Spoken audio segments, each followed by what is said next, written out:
আৰু কফ জমা হৈছে। এতিয়া চিকিৎসা কৰিছোঁ 4 দিনমানৰ মই বিচনাতে পৰি আছিলোঁ। অলপ তেওঁলোকৰ চিকিউৰিটি প্ৰব্লেমৰ কাৰণে ইমান দিন ইয়াৰে উন্নত চিকিৎসা কৰা নাছিল। বেয়া একেবাৰে বেজি দিয়া বুলি শুনিছিলোঁ পাছত মানে যিহেতু মই 4 দিনমান বিচনাতে আছিলোঁতো, গতিকে 5টামান ডক্টৰে ইনজেকশ্যন কৰিলে। তাকে সজাগতা হৈ গ'ল। আন্দোলনক লৈ কি ক'ব?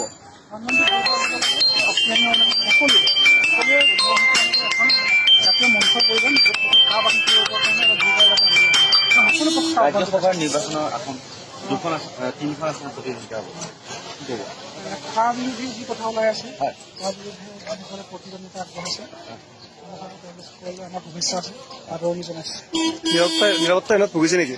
নিৰাপত্তা নহয়, জগতটো নিৰাপত্তা বুলি ক'লে সম্পূৰ্ণৰূপে তেওঁলোকৰ অৱহেলা কোনো চিষ্টেম ঠিক নহয় তাত। গতিকে লেছ আছে বহুত। গতিকে মই ভাবোঁ চৰকাৰে কথাটো গুৰুত্ব দিব লাগে। কেৱল আমাৰ বুলিয়ে নহয়, আমিতো ষড়যন্ত্ৰৰে বলি হৈছোঁ।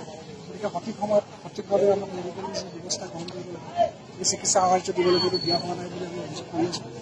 আৰু অখিলভাৱে বিশেষকৈ সংবাদ মাধ্যম অসমৰ ৰাজ্যত ব্যাপক প্ৰতিক্ৰিয়াৰ পাছতে তেওঁ অলপ কথা পাবলৈ সক্ষম হৈছে বুলি আমি ভাবিছোঁ।